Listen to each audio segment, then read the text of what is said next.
औज़ुबिल्लाहिमिनश्शैतानिर्रजीम बिस्मिल्लाहिर्रहमानिर्रहीम। मीटिंग का आगाज़ तिलावत कुरान पाक से करते हैं। जी कारी साहब। औज़ुबिल्लाहिमिनश्शैतानिर्रजीम बिस्मिल्लाहिर्रहमानिर्रहीम।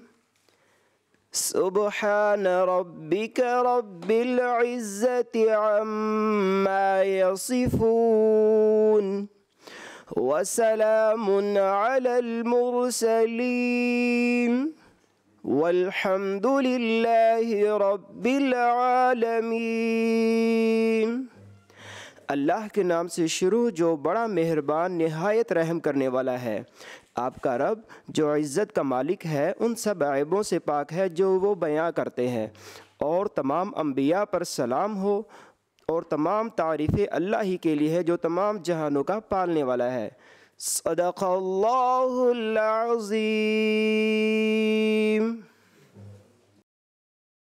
जी अस्सलाम वालेकुम। तमाम दोस्तों को वेलकम कहता हूँ, और महकमा से आए हुए लोग और जो हमारे पार्लियामेंटियन हैं, मिनिस्टर साहब को ख़ास तौर पे कि वो हमेशा आ जाते हैं, पार्लियामेंट सेक्रेटरी साहब का भी शुक्रिया, और तमाम दोस्तों का भी। अब हम इसको बाकायदा अमेंडमेंट जो आई है उसको पढ़ते हैं, उसको शुरू करते हैं। जी डिपार्टमेंट जी अमेंडमेंट जो आई। जी बहुत शुक्रिया सर। बिस्मिल्लाहिर्रहमानिर्रहीम। सर ये थोड़ा सा बैकग्राउंड है कि सर हमारा जो इस वक्त जो local government act in force है सर, वो नवंबर 2022 वाला सर जो एक्ट है, इट इज़ इन फील्ड है। इसके तहत सर जो अर्बन इमूवेबल प्रॉपर्टी टैक्स है वो लोकल गवर्नमेंट को असाइन है, और ट्रेडिशनली भी ऐसे ही होता है कि ये जो अर्बन इमूवेबल प्रॉपर्टी टैक्स है ये लोकल गवर्नमेंट का टैक्स होता है, और इसकी recovery excise and taxation department करता होता है। और इसी के तहत जो रेटिंग एरियाज़ हैं वो भी इसी एक्ट के तहत अपना नोटिफाई होते हैं, और जैसे मैंने कहा कि एक्साइज डिपार्टमेंट इसकी रिकवरी करता है।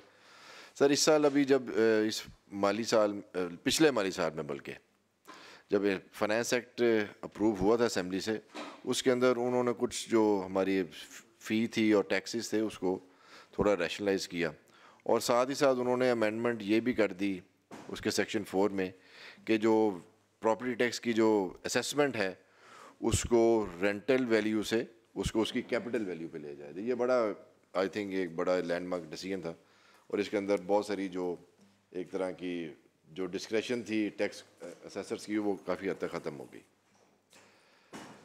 अब इसमें सर इसको एक्साइज डिपार्टमेंट की तरफ से हमें प्रपोज़ल आई कि जब उन्होंने ये अपनी ये अमेंडमेंट करवा ली वहाँ से सेक्शन 4 में, उन्होंने कहा कि अब हमें सेक्शन 102 के अंदर अमेंडमेंट रिक्वायर है।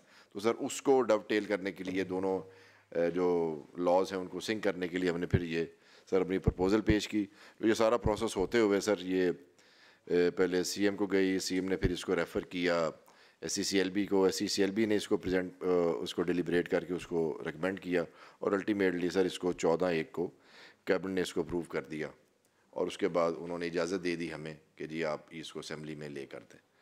तो सर ये उसका एक एग्जिस्टिंग प्रोविजन है, और जो हमारी प्रपोज प्रोविजन है ये मैं पूरी पढ़ देता हूँ, और उसके बाद मेंबरान से गुजारिश होगी कोई इस पर अपनी जो भी राय है वो दे दें। सर जो हमारी एग्जिस्टिंग एक सेक्शन 102 है लोकल गवर्नमेंट एक्ट का, वो कहता है कि rating areas and property tax, उसका सब सेक्शन 1 है on commencement of this act a rating area in which tax has been imposed और saved under the Punjab local government act 2019 shall continue to be the rating area within the meaning of the Punjab Immovable Property Tax Act 1958 and under this act until revised.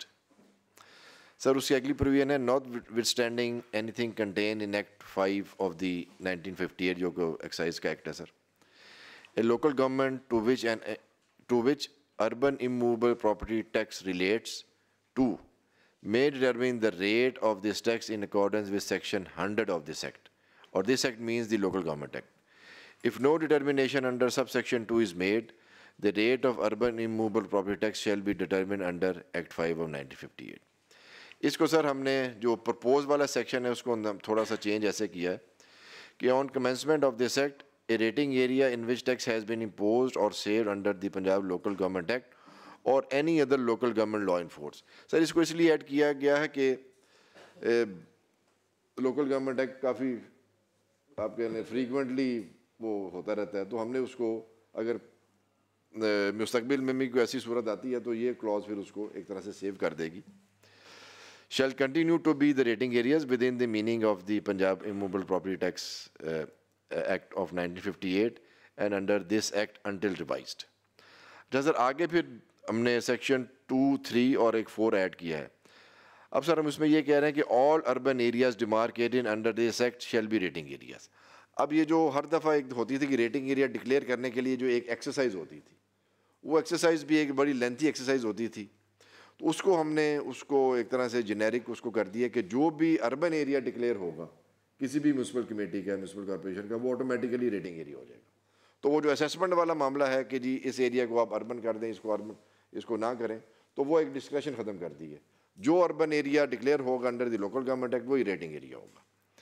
अगला है all housing schemes in rural areas approved under any law for the time being enforced shell also be rating area. हमारी बहुत सारी housing स्कीमें local governments भी approve करती हैं और कई दफ़ा डेवलपमेंट अथॉरिटीज़ भी अप्रूव करती हैं जो कि अर्बन एरिया से बाहर होती हैं, किसी भी लोकल गवर्नमेंट के किसी रूरल एरिया में होती है। वो भी हम प्रपोज कर रहे हैं कि उसको भी अगर कोई अप्रूव्ड हाउसिंग स्कीम है outside urban area, declared urban area किसी रूरल एरिया में, तो वो भी उसको भी हम रेटिंग एरिया डिक्लेयर कर देंगे, तो वहाँ से भी एक गवर्नमेंट का रेवेन्यू आ जाएगा। और इसकी सर रैशनल भी ये है कि प्राइवेट हाउसिंग स्कीमों में उनको वहाँ पे वो सारी सहूलियात मुयसर होती हैं, वहाँ वाटर सप्लाई भी होता है, सीवरेज भी होता है, बिजली भी होती है, अमूमन गैस भी होती है, तो सारी अर्बन फैसिलिटीज़ उसका होती वो कहने को रूरल एरिया के अंदर है, लेकिन उसकी करैक्टरिस्टिक्स जो है वो सारी अर्बन होती हैं। इसलिए हमने इसको कह दिया कि ये भी रेटिंग एरिया होगा। अच्छा आगे सर 4 ऐड किया है कि urban immovable property tax shall be levied, assessed, collected and transferred to the local governments under the Punjab immovable property tax. ये गो के होता इसी तरह ही है, लेकिन इसको थोड़ा सा हमने आप कहने के ज़रा रीइंफोर्स करने के लिए, ज़रा क्लैरिफाई करने के लिए हमने ये शिक इसके अंदर ऐड किया। बेग साहब इसके अंदर अगर कोई और पॉइंट अगर रह गया हो तो आप जी। इंपॉर्टेंट तो सर ये 4 वाला ही है सर, चूँकि पहले लेवी करने का अख्तियार है सर लोकल गवर्नमेंट के पास सर, वो सेक्शन हमने उधर कर दिया सर, वो हमने सर ख़त्म करके सर, चूँकि वो जो प्रॉपर्टी टैक्स एक्ट है 1958 का, अब उसके तहत सर चूँकि गवर्नमेंट ने फिक्स कर दिया है कि कैपिटल वैल्यू का 0.07 होगा और एक आधी स्लैब सर और है उसमें, तो उसको हम फॉलो करेंगे सर। तो ये लिटिगेशन सर हम इसमें बहुत ऑलरेडी सर फेस कर रहे हैं, तो ये फ्यूचर में भी लिटिगेशन सर इस वजह से हो जाएंगी अगर ये अमेंडमेंट हम नहीं करेंगे, तो इसलिए सर ये रिक्वेस्ट है कि इसको अप्रूव कर दिया जाए।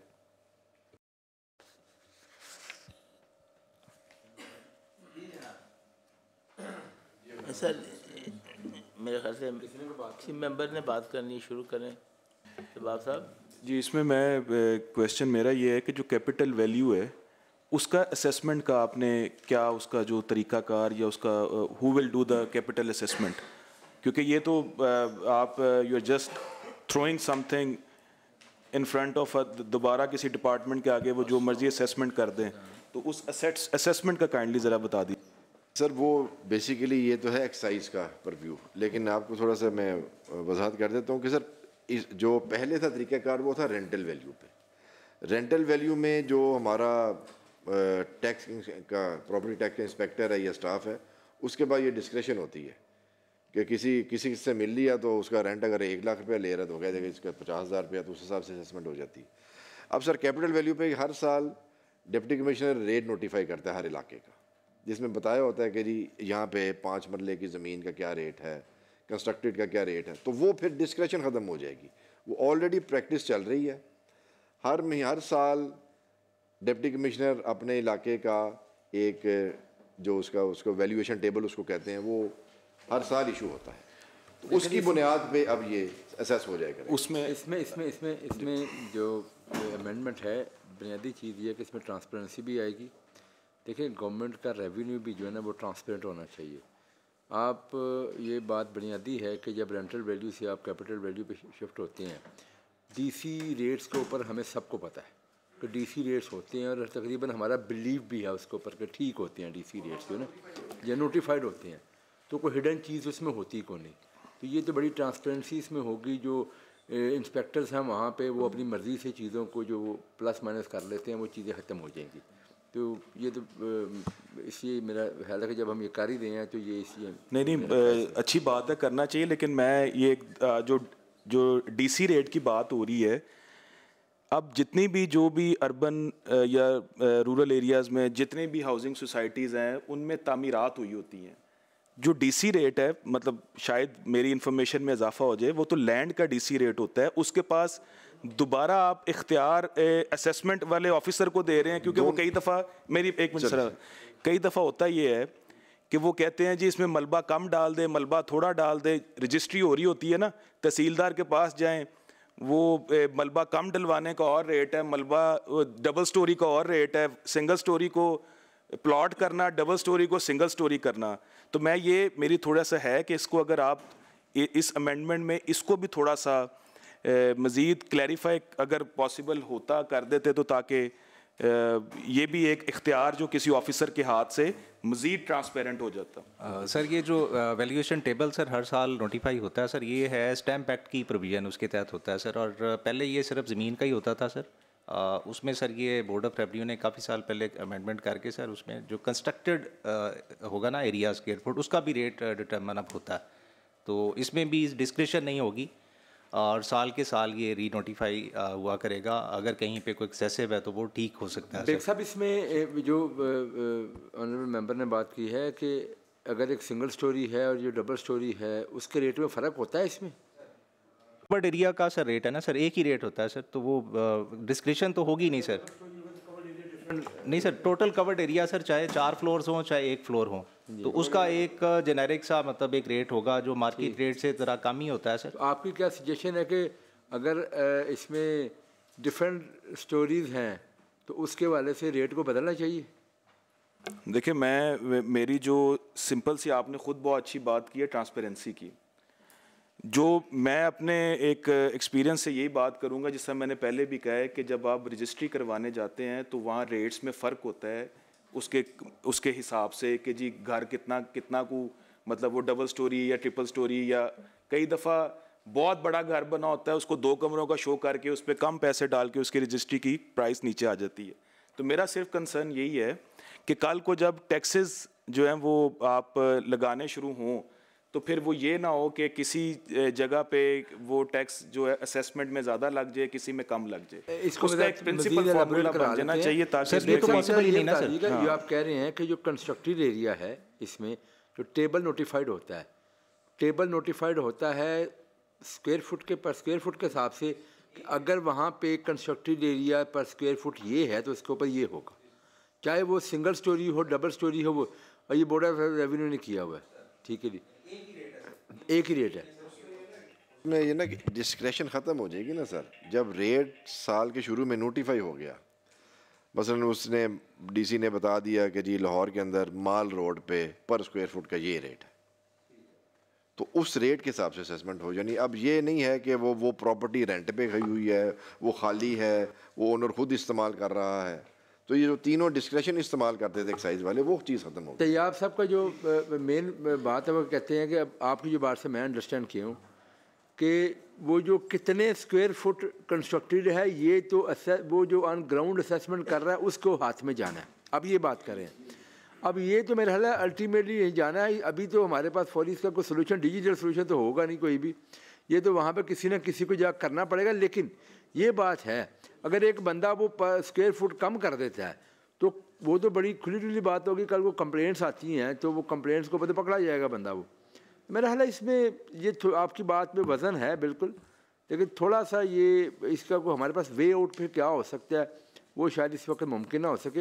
लेकिन जो इन्होंने दूसरी बात की थी कि अगर लेट्स से डबल स्टोरी है, ट्रिपल स्टोरी बना हुआ है, तो एक बंदे का 10 मरले कंस्ट्रक्ट हुआ है, वो सिंगल स्टोरी है, उसके ऊपर भी वो रेट लगना है जिसे ट्रिपल स्टोरी के उस पर भी वही रेट लगना है। तो ये दूसरा आपका पॉइंट ये था शायद।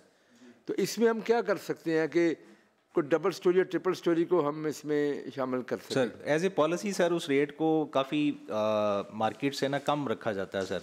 आपके इलम में होगा सर, FBR वाले अक्सर कहते रहते हैं जी कि पंजाब गवर्नमेंट के रेट बड़े थोड़े हैं, तो हमारे जो रेट हैं सर वो ज़रा मार्केट की निस्बत थोड़े से कम ही हैं सर।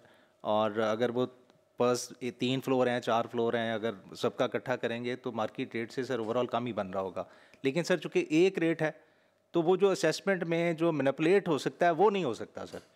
नहीं रेट एक ही होगा। वो बात और हो गई। बात ये है कि अब एक 10 मरले का घर बना हुआ है या कोई कमर्शियल एक बनी है एंटिटी है, वो सिंगल स्टोरी है, एक बंदे ने ट्रिपल स्टोरी बनाया है, रेट पे एक साथ साथ हैं, रेट तो एक ही लग रहा है। वो डबल और ट्रिपल स्टोरी के ऊपर क्या हम कोई ऐसी चीज़ ला सकते हैं? शायद तैयाब साहब एक बात आपने ये की थी, तक उससे उसको थोड़ा सा चाहे वो डबल ना हो या ट्रिपल ना हो लेकिन वो 0.5 बढ़ जाए या कोई 0.25 पे थर्ड फ्लोर पे बढ़ जाए, इस तरह का कोई। हमारी अप्रूव्ड हाउसिंग स्कीम है, वहाँ तो सर होती डबल स्टोरी है, ट्रिपल स्टोरी तो हमारा घर बनते ही नहीं है। सिर्फ जो ऐसे एरियाज़ हैं जैसे अंदरून शहर है वहाँ छोटे प्लॉटों में बन जाते हैं हमारी तो। और ये जो ज़्यादा इसको मैनिपुलेट किया जाता है ये नई सोसाइटीज़ के अंदर ही किया जाता है। लेकिन वो बात सर की बिल्कुल ठीक है कि ये एक इशू है जो कि इसके अंदर मिसयूज़ किया जा सकता है। लेकिन मेरा ख्याल है कि सर जो ओवरऑल जितनी ये ओवरऑल पिक्चर है ना, जितने हमने तकरीबन 95% या 97% डिस्क्रेशन ख़त्म कर दी है इस लॉ से। उसमें अगर 2-3% रह गई है, आई थिंक उसका भी कोई ना कोई आई थिंक थ्रू मॉनिटरिंग या असेसमेंट वो हम उसको कवर कर सकते हैं। देखें, ये जो असेसमेंट के लिए जाएगा बंदा जो स्क्वायर फीट की असेसमेंट करेगा, again this is in the hand of a person who is visiting that place. नहीं सर ऐसा नहीं है, नहीं है तो नहीं है, लेकिन मैं कह रहा हूं उसका कोई चेक का पैरामीटर कोई बने या कोई इस तरह कोई बिल्डिंग का सिलसिला हो नक्शा जाए है ना सर, वो तो उसके तैयाब ऊपर साहब नक्शा पता चल जाता है, वो कोई ऐसी चीज़ नहीं है। नहीं सेक्रेटरी साहब ज़रा मेरी याद सुन लें कि मिनिस्टर साहब ने बड़ी अच्छी बात की थी, कंप्लेन आएगी तो कंप्लेन कैसे आ सकती है? अगर मेरा 4 फ्लोर वाला या 4000 स्क्वायर फुट है तो जब मैं जो असेस करने आएगा उसके साथ उसको मैं 500 फुट करा लूँगा तो मैं पागल तो नहीं हुआ ना? मेरे तो 3500 फुट बच गए हैं, कुछ उसको बच गए हैं, तो कंप्लेन करने कैसे कर देगा ना? नहीं बात नहीं, सीरियसनेस है कि कैसे कंप्लेन होगी जब दोनों पार्टियाँ मिली होंगी। हाँ है मेरा घर है सर, मैंने दिए हुए 4 लाख रुपए किराए पे, मैं मिल लेता हूँ और मैं उसे कहता हूँ रिगार्डलेस कि मेरा वो 10 मरले का घर है, कनाल का घर है, 2 कनाल का घर है, मैं 4 लाख रुपये रेंट ले रहा हूँ, ठीक है। मैं कह देता हूँ कि मैं तो खुद रह रहा हूँ इस घर में। मैं जब मिल लेता हूँ तो वो सेल्फ असेसमेंट हो जाएगी, वो बिल्कुल ही, या मैं कह देता हूँ मैं खुद नहीं रह रहा रेंट पे है लेकिन रेंट मेरा 50,000 रुपये है। अभी की सिचुएशन ये है, ये सिचुएशन तो ख़त्म हो जाएगी। अब आ जाएगी, हाँ अब आ जाएगी आप वाली बात कि जी वो मेरा घर है 2 कनाल पे, उसका कवर्ड एरिया 8,000 रुपया, 8,000 स्क्वायर फुट, और मैं कह रहा हूँ कि नहीं मेरा कवर्ड एरिया है 2 कनाल नहीं है, ये एरिया 1 कनाल है और मेरा कवर्ड एरिया है 2,000 स्क्वायर फुट लेट्स सपोज। तो सर ये चीज़ इतनी आसानी से अगर रिपोर्ट होगी, एक तो इतनी आसानी से पकड़ी जाएगी कि इसको उसके बाद वो जब ये लिखेगा ना किसी कागज़ पे वो तो सर सामने नज़र आ जाएगा। और दूसरा सर वो डीसी ने जब रेड लगाना है ना, उसने तो मरले का रेड लगाना है और पूरे प्लॉट का एरिया होता है। मैं कभी भी ये नहीं चाहूँगा कि सरकारी कागज़ में मेरा प्लॉट 4 कनाल का वो लिखा जाए 2 कनाल। मैं तो अपनी पूरी प्रॉपर्टी को चाहूँगा कि मेरी जब असेसमेंट हो तो कम से कम मेरी मलकियत तो जो मेरे कब्ज़े में है वो तो सरकार के कागज़ों में पूरी शो हो ना। मैं तो कभी नहीं कहूँगा मेरा 4 कनाल का प्लॉट है, मैं कहूँगा तुम 2 कनाल पे असेसमेंट कर दो, वो बाकी 2 कनाल तो तुम्हारी है ही नहीं, इसका मतलब है। तो मैं अपने आप को सेव करने के लिए मैं अपनी लैंड की वैल्यू या उसका एरिया मैं कभी भी कम नहीं बताऊँगा, क्योंकि अगर मैं खुद कह रहा हूँ कि मेरा 4 कनाल का प्लॉट नहीं है या 2 कनाल का प्लॉट है तो मैं तो अपनी ओनरशिप को इस तरह से कंप्रोमाइज़ कर रहा हूँ, तो I will not do it. और इसमें मेरा हाल है जो पीर साहब आपने बात की ना चेयरमैन साहब आपकी इजाज़त से, कि इसमें एरिया तो कम नहीं हो सकेगा, वो तो बड़ी खुली डुली बात है। वो इसमें कोई डंडी मार सकता है, उसे कंस्ट्रक्टेड एरिया में इतनी मार देगा कि 4,000 स्क्वायर फुट है तो वो कहेगा 3500 स्क्वायर फुट है, इतनी हद तक। हाँ तो वो बड़ा मिनिमम हो जाएगी, लेकिन जो पहले चीज़ें थी उससे बहुत ज़्यादा बेहतर चीज़ें हो जाएंगी। चेयरमैन साहब आपकी इजाज़त से एक गुजारिश थी कि जैसे ये भी आपके सामने लेकर आएँ और इसको UIPT 1958 से ये रिकवरी कर रहा है। आमतौर पे ये देखा जा रहा है कि लोकल गवर्नमेंट अपनी जो रेवेन्यू जनरेशन है, मैं ज़िला काउंसिल पिंडी की मिसाल दे के बात करूँगा कि हमारे पास ज़िला काउंसिल रावलपिंडी में नक्शे जो हाउसिंग सोसाइटी थे रूरल एरिया के वो उसके पास थे पहले। अब वहाँ पे एडमिनिस्ट्रेटर लगे हुए हैं, उन्होंने एक एग्रीमेंट करके ये अपना इख्तियार आरडीए को दे दिया है, जिससे ज़िला काउंसिल की रेवेन्यू जनरेशन पे बहुत बड़ा इम्पैक्ट और इफ़ेक्ट आ रहा है। तो मैं सब भी बैठे हैं, शिक्षा भी बैठे हैं, तो हम ये चाहेंगे कि जब तक ये इदारे नहीं हैं, इस तरह की सेटलमेंट कर लेने से इदारों की, कोई भी इदारा है तो वो माली हैसियत से चलता है। अगर उसकी रेवेन्यू जनरेशन को हम स्क्वीज़ करते जाएंगे, कम करते जाएंगे और इदारों से वो काम लेते जाएंगे, तो इन इदारों की इफादियत ख़त्म हो जाएगी।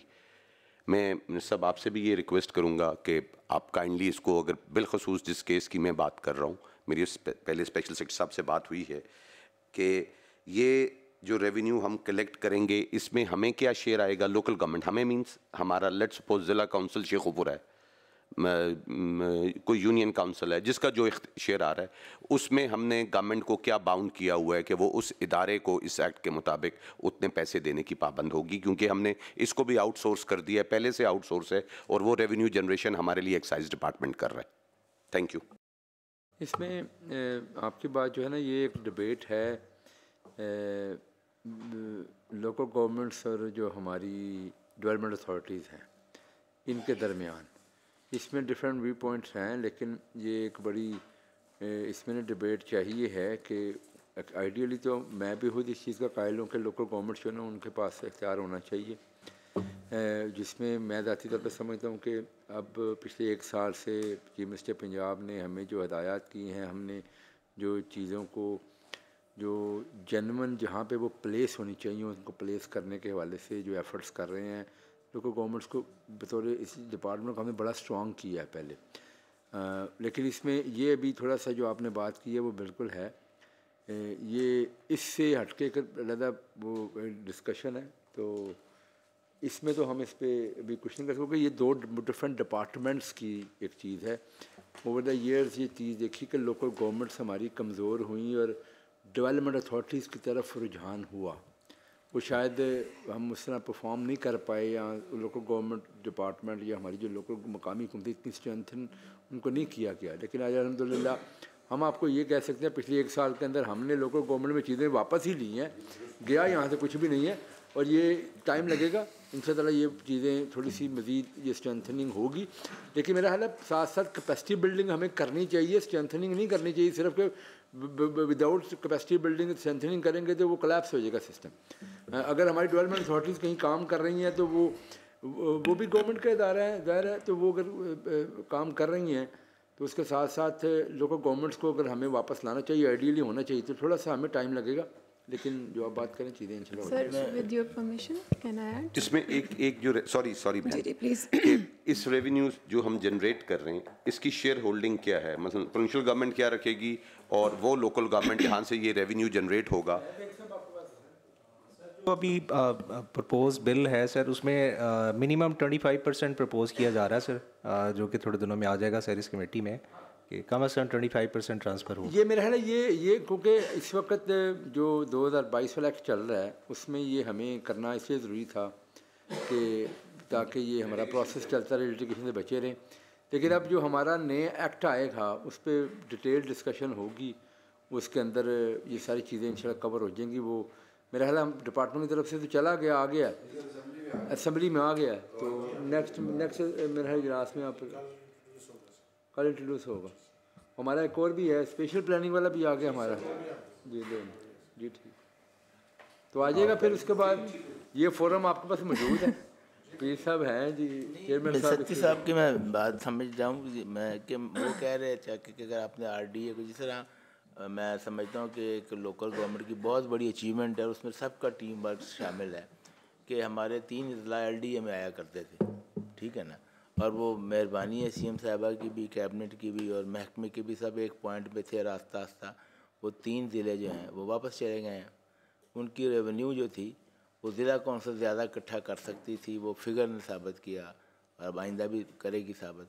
तो अब जैसे RDA के पास चली गई, RDA जिस सर्वे को डेवलप कर रहा है वो तो ठीक है ना, LDA के पास लाहौर में जो चीज़ें हैं LDA उसको डेवलप करेगा, उसका जिम्मेदार है। मैं ये समझ सका हूँ सत्य के बाद कि ये RDA के पास जो गई हैं इसकी चीज़ें, उसमें लोकल गवर्नमेंट का क्या शेयर होगा, कितने उसको देंगे, जहाँ से पैसे उन्होंने तो पूरे पिंडी से इकट्ठे करने हैं ना, ज़िले से करने हैं पूरे, जो जो रूरल एरिया था डिस्ट्रिक्ट रावलपिंडी का, मतलब आपने ट्रैवल किया होगा चक्री रोड पे, यहाँ पे बहुत बड़ी बड़ी हाउसिंग सोसाइटीज़ आ गई हैं, प्राइवेट हाउसिंग सोसाइटीज़।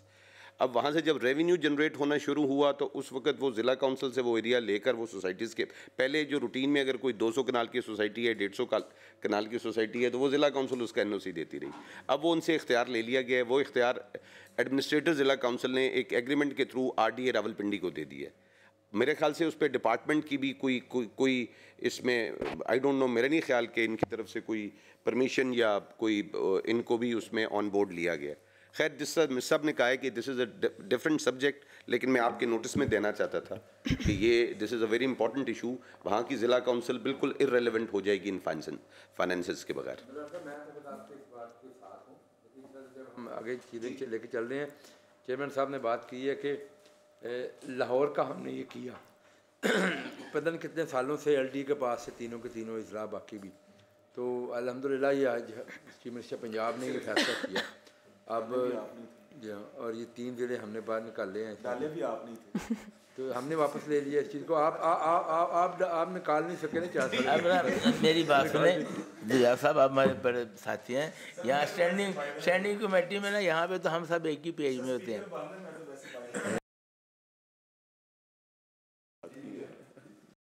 जी नहीं सर, मैं सिर्फ इसी अमेंडमेंट के हवाले से थोड़ी सी मज़ीद डिटेल जानना चाह रही थी कि इसमें जैसे कि ये कैपिटल वैल्यू पे अब टैक्स कलेक्ट होगा और रूरल जो हमारे एरियाज़ है वहाँ पे हाउसिंग, जैसे if I talk about my district Chakwal, तो वहाँ पे तो हाउसिंग सोसाइटी कंपैरेटिवली कम है, मगर रेंटल शॉप्स या रेंटल बिल्डिंग्स या जो प्लाज़ाज़ होते हैं वो थोड़े ज़्यादा होते हैं। और इसमें जैसे आपने बताया है कि ये सिर्फ जो लैंड है उसके ऊपर टैक्स कलेक्ट होगा। अब अगर एक किसी की मार्केट है और किसी के साथ एक मल्टी स्टोरी प्लाज़ा खड़ा हुआ है, तो जब उनका टैक्स सेम होगा तो इससे ये इंप्रेशन नहीं आएगा कि it is only benefiting the rich people probably, जिनके हाई मल्टी स्टोरी प्लाज़ाज़ हैं और किसी का एक ग्राउंड की मार्केट है लेकिन टैक्स वो सेम पे कर रहे हैं। फिर किसी की मार्केट चल रही है, किसी की नहीं चल रही है, आई मीन इनकम के पॉइंट ऑफ व्यू से, तो उसमें भी टैक्स तो उनको सेम ही पड़ेगा। तो इसके ऊपर आपका क्या ओपिनियन है? स्टोरी वाली बात है ना कि किसी का चल नहीं रहा, मार्केट है तो मार्केट बनाई मगर वो रेंट तो हो नहीं रहा, नहीं देखिए तो उसमें फिर उनको टैक्स तो सेम पड़ेगा कि किसी का अगर 7 मल्टी स्टोरी है और किसी की मार्केट चल ही नहीं रही, मगर कैपिटल वैल्यू तो सेम है ज़मीन की और बिल्डिंग की, तो उसको टैक्स तो उनको सेम देना पड़ेगा। नहीं मैडम, अब हमने देखना लॉ तो एक जनरल जो इशू है उसको, उसमें ऑलवेज एक्सेप्शंस तो होंगी, लेकिन कोई भी लॉ सारी एक्सेप्शंस को तो कवर नहीं करेगा, ठीक है। लेकिन जैसे मैंने पहले गुजारिश की कि जो पहले सिस्टम में जो डिस्क्रेशन थी एक्साइज इंस्पेक्टर के पास, वो अब एक तरह से डिस्क्रेशन नहीं रही। अगर कोई बिल्डिंग खाली है तो देखें ना, उस बंदे की प्रॉपर्टी तो है ना, ही है जी, देखें ही जी रनिंग अलॉट और उनका टैक्स सेम है, तो एक इंप्रेशन, मैं सिर्फ ये कह रही हूँ कि एक इंप्रेशन ये आएगा। प्रॉपर्टी टैक्स अर्निंग पे तो नहीं है, प्रॉपर्टी कैपिटल उस पे है, वो तो कैपिटल वैल्यू पे है, अर्निंग के ऊपर तो है ही नहीं है, प्रॉपर्टी की वैल्यू तो है ना है। उसकी। जी जी जी जी हाँ, अर्निंग पे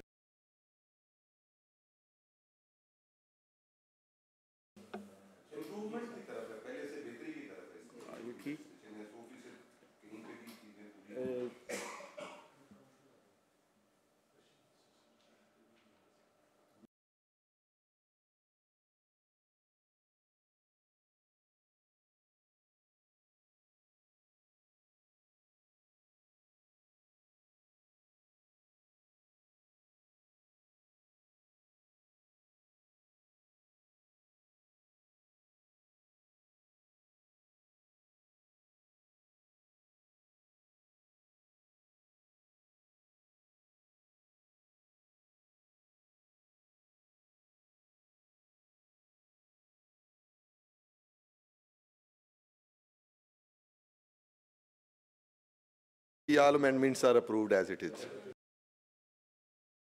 Next agenda है जी, चेयरमैन साहब अगर इजाज़त हो, before we move to the next agenda, एक मैं पहले मेरी स्पेशल सेक्रेटरी साहब से इस बारे में, सती साहब भी हमारी हुई, लेकिन चूँकि अब सेक्रेटरी साहब भी हैं, हमारे ऑनरेबल मिनिस्टर साहब पार्लिमानी सेक्रेटरी साहब भी मौजूद हैं, जिस तरह आप नए टैक्सेस लगा रहे हैं फाइनेंशियल क्राइसिस जो हैं एमसी के या लोकल गवर्नमेंट के, उनको दूर करने के लिए ऑलरेडी जो एग्जिस्टिंग इनके पास एक मेकनिज़म है जो म्यूनसिपल कॉरपोरेशंस कमेटी के पास अपना ख़र्चा अपना बोझ उठाने का। जिस तरह अगर मैं एमसी शखूपुरा की बात करूं, 700 दुकानें हैं जो एक खाली प्लॉट थे और वो खाली प्लॉट एमसी मतलब म्यूनसिपल कॉरपोरेशन म्यूनसिपल कमेटी ने उनको सब लीज़ किया और वो 700 दुकानें पिछले 40 साल से लोगों ने खाली प्लॉटों पे दुकानें बनाई, अपना खून पसीना एक करके उन मार्केट्स को इस्टेब्लिश किया। अब होता ये है कि हम एक लॉ मौजूद है 1979 से लेके आज तक जितने भी लोकल गवर्नमेंट एक्ट आए हैं उनमें बड़ा क्लियरली लिखा है कि जो लैंड्स लोकल गवर्नमेंट मैनेज कर रही है या जिन पे उनका पोजेशन इस्टेब्लिश है वो उसको मैनेज करेंगे। अब एक पॉलिसी बनती है parallel to the local government act और जो रेवेन्यू डिपार्टमेंट है उसको बाद में याद आ जाता है कि जब हमने अपनी लैंड्स का अपना खुद हमने टैक्स कलेक्ट करना है। अब उन बेचारों के साथ जो 40 साल वहाँ मेहनत मजदूरी करते रहे, खाली प्लॉटों पे रेवेन्यू में उन्होंने मार्केट्स बना दी, अब उसका फ़ायदा जिस तरह अब शखूपुरा, अब यहाँ सीओ साहब हमारे बैठे हैं, अब वो जो उनके पास रिसोर्सेज है उसमें रह के मेहनत करते हैं। 70 करोड़ रुपए की ना दहिंदा है हमारी जो एमसी है म्यूनसिपल कॉरपोरेशन है। पिछले 10 दिन से मैं सेक्रेटरी साहब के शायद इल्म में हो कि पिछले आज मेरे ख्याल से 6 मार्च है, 6-7 एक हफ़्ता हो गया है हमारे जो डिस्पोजल्स हैं उनके कनेक्शंस डिस्कनेक्ट हुए हैं और सीवरेज का ये हाल है कि लोग रमज़ान के महीने में they are not able to go to the masjids because उनके सीवरेज गलियाँ नालियाँ भरी पड़ी हैं क्योंकि बिजली के कनेक्शन कटे हुए हैं। अब जब एमसी अपना खर्चा खुद उठा रही थी, 700 दुकान का मतलब ये है कि एक माह में आप 8-9 करोड़ रुपया किराया इकट्ठा कर रहे थे। अब जब होता ये है कि नई सब लीज की बारी आती है वो चले जाते हैं कोर्ट के अंदर और सिस्टम की मौकरी बनती है। आज से 3-4 साल पहले जब ये लीज का अमल शुरू हुआ, एक दुकान का 1.25 अरब रुपया जो है उन्होंने जी वो बोली लागी। मतलब इट्स अ मौकरी कि आपने सिस्टम का ये हम मजाक बना रहे हैं कि एक ऑलरेडी जो बेचारे दुकानदार हैं, जाहिर बात है वो फिर मजाक उड़ाते हैं दुकानदार आके, बोली नहीं होने, क्योंकि उन बेचारों ने उनकी औलादें अब उन दुकानों में बैठी उन्होंने मेहनत की हुई है। तो मैं ये गुजारिश करूँगा कि इस पर गवर्नमेंट कोई एक्शन ले, क्योंकि ये 1-2 और गवर्नमेंट के भी तरफ से जो MPs उन्होंने भी अपना कंसर्न शो किया कि उनके भी इलाकों में ये एक टोबा टेक्सिंग में भी मसला आया। शखूपुरा में 700 दुकानें जिस तरह मैंने पहले बताया है और जिस तरह जड़ावाला में और जिस तरह ये फाइनेंशियल क्राइसिस चल रहा है म्यूनसिपल कॉरपोरेशंस का, म्यूनसिपल कमेटीज़ का, ये तो वक्त है कि गवर्नमेंट के साथ, गवर्नमेंट को अपनी लोकल गवर्नमेंट के साथ खड़ा होना चाहिए, उन्हें सपोर्ट करना चाहिए कि आप ऑलरेडी किराया ले रहे हैं, आप लेते रहें। तो मैं आपसे यही मेरी हम्बल रिक्वेस्ट है, क्योंकि चेयरमैन साहब की मौजूदगी में ज़िशान साहब आपसे, खुरम साहब आपसे, कि प्लीज़ इस चीज़ का प्लीज़ टेकअप करें इस मामले को। जो दुकानदार 700 दुकानदार अफेक्टेड होगा, वो दुकानदार के साथ साथ आपकी लोकल गवर्नमेंट जो हमारी म्यूनसिपल कॉरपोरेशन पहले आपने मंडी ले ली, मतलब हमारी मतलब गवर्नमेंट की मैं ओवरऑल बात कर रहा हूँ, आपकी नहीं, मैं ओवरऑल बात कर रहा हूँ कि मंडी ले ली, उस मंडी का सारा रेवेन्यू अब जाता है जो एक कैटल मार्केट अथॉरिटी बन गई, उसका भी कोई मतलब हमें शेयर नहीं मिलता शखूपुरा को, लैंड शखूपुरा का यूज़ हो रहा है। तो मेरी यही गुजारिश है कि मेहरबानी करें, क्योंकि अगर आप हमारा साथ नहीं देंगे, म्यूनसिपल कॉरपोरेशन का साथ नहीं देंगे, तो वो तो ख़त्म हो जाएगी फिर। तैयब साहब, आपने जो बातें की है ना, इन बातों के अंदर खुद ही इन चीज़ को जवाब मौजूद हैं। सबसे पहले जो आपने बात की है ना कि हमारी जो म्यूनसिपल कॉरपोरेशन या म्यूनसिपल कमेटीज़ जो लोकल गवर्नमेंट्स हैं, ये हर 3-4 माह बाद ना इनको डिफ़ॉल्ट कर जाती है, इनको पर कर्जा चढ़ जाता है, डेट्स के अंदर होती हैं। उसकी वजह यह है कि ओन सोर्स रेवेन्यू के ऊपर काम नहीं किया गया। ठीक है जी। और ये जो आपने बातें की हैं दुकानों की, 60,000 से ज़्यादा दुकानें हैं ओवरऑल पूरे पंजाब के अंदर, और उन 60,000 दुकानों के अंदर सूरत हाल ये है कि आप भी जानते हैं, मैं भी जानता हूँ, सब लोग यहाँ पे जानते हैं कि वहाँ पे अगर रेंट है ना मार्केट का 7 वाली दुकान का 50,000 रुपये, तो जो ये वाली दुकान है ना ये जा रही होगी 2,000 रुपये, 5,000 रुपये। देखिए ओवर द ईयर्स मेरा ख्याल है ये चीज़ें भी मिसयूज़ हुई हैं। तो अब इन चीज़ों को हम ठीक कर रहे हैं, ओन सोर्स रेवेन्यू के ऊपर हम लोग काम कर रहे हैं और ये इस तरह से होना है। दूसरा, आपने जो बात की कि हमारी एमसीज़ के और जो अखराजात होते थे, जो डिस्पोजल्स के वाले से आपने बात की, सीएम पंजाब ने अभी एक अप्रूव कर दिया है पंजाब के तमाम शहरों की टोटल वाटर एंड सैनिटेशन के जितने मसाइल हैं उसको हल करने के वाले से ये प्रोग्राम सीएम का जो है ना अप्रूव हो चुका है और इंशाल्लाह अगले 2-3 महीनों में ये ग्राउंड पे भी आ जाएगा। पंजाब के तमाम 189 शहरों की बात हो रही है, सबके काम शुरू हो जाएगा। इसमें एग्जिस्टिंग डिस्पोजल स्टेशंस और जो भी नए बनेंगे उनकी सोलराइजेशन जो है ना वो कंपलसरी रखी गई है ताकि हमारी एमसीज़ के ऊपर से ये जो बोझ है ना ये भी कम हो। तीसरा, हमारे आपको मालूम है कि जो सैनिटरी वर्कर्स हुआ करते थे जिनके ज़रिए से अब ये अगला एजेंडा भी हमारा वही है सॉलिड वेस्ट मैनेजमेंट का, जिसमें एक एमसी ने 500 बंदा रखा होता था और वो 500 जो डेली वेजेस होते थे उन 500 में से आपको भी मालूम है कितने लोग काम कर रहे होते थे, कितने लोग नहीं कर रहे होते थे, तनख्वाहें जा रही होती थी। अब वो चीज़ क्योंकि सुथरा पंजाब के आउटसोर्स मॉडल में वो आउटसोर्स हो चुकी हैं, अब वो भी जो अजाफी जो पैसे वाला बोझ था वो भी उनके ऊपर उस तरह नहीं है, यानी कि वो जो लोग काम नहीं करते थे लेकिन तनख्वाहें लेते थे वो चीज़ भी उनसे निकल गई।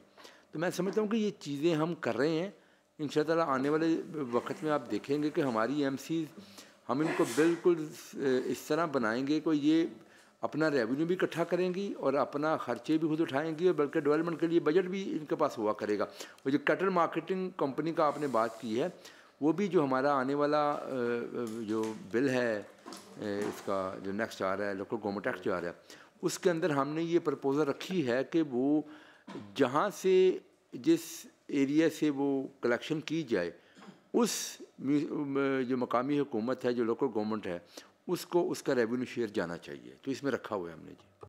अच्छा, मैं बहुत अच्छी बात है और मैं अप्रिशिएट करता हूँ कि अगर fits in your future vision, लेकिन आपने अभी बात की कि हमने ये सुथरा पंजाब वाली, मैं ये भी जारी बात है पंजाब की बेहतरी के लिए, हमारे शहरों की बेहतरी के लिए, क्योंकि मैं तो देखें अपने हलके की बात करूँगा, अपने शहर की बात करूँगा। अब city Shohpura adjacent to Lahore, very important city, सारे शहर इंपॉर्टेंट है। साफ़ सुथरा पंजाब में जब से ये हमारी आई है पंजाब में ये जो LWMC ने काम शुरू किया है, with in the heart of city इन्होंने कूड़े के कलेक्शन सेंटर और डिपो बनाना शुरू कर दिए। इसका भी मैं यही सेक्रेटरी साहब से गुजारिश करूंगा, आपसे गुजारिश करूंगा कि इस चीज़ का आप खुद चेक करवा लें। मैं आपको तस्वीरें भेज सकता हूं, मैं आपको इसकी प्रॉपर जो है ना वो भेजूंगा कि देखें। मैं एक गुजारिश करना चाहता हूँ। बात यह है कि इससे पहले शहरों में ओपन कूड़ा पड़ा होता था, ढेर लगे होते थे। अब अगर वहाँ पे कहीं पे TCP बन रहा है या वेस्ट इनक्लोजर्स बन रहे हैं तो फिर हमें उसके अकॉर्डिंग चीज़ों को जो है ना वो हमें ये ज़रा बनाने पड़ेंगे। अगर एक मार्क्ड जगह है, मार्क्ड जगह के अंदर कूड़ा पड़ा होगा जिसने उठ जाना है, तो इसमें हर्ज वैसे कोई नहीं होता। ये हम आगे जब इसमें डिस्कशन में आएंगे ना उस पर कर लेंगे, क्योंकि ये आउटसोर्स ये हमारी जो वेस्ट मैनेजमेंट वाला मामला है उसमें चले मैं इस बात को यहाँ ही ख़त्म करता हूँ। TCP का मतलब ये नहीं है कि वहाँ 10-10 फुट के कूड़े के ढेर बन जाएं।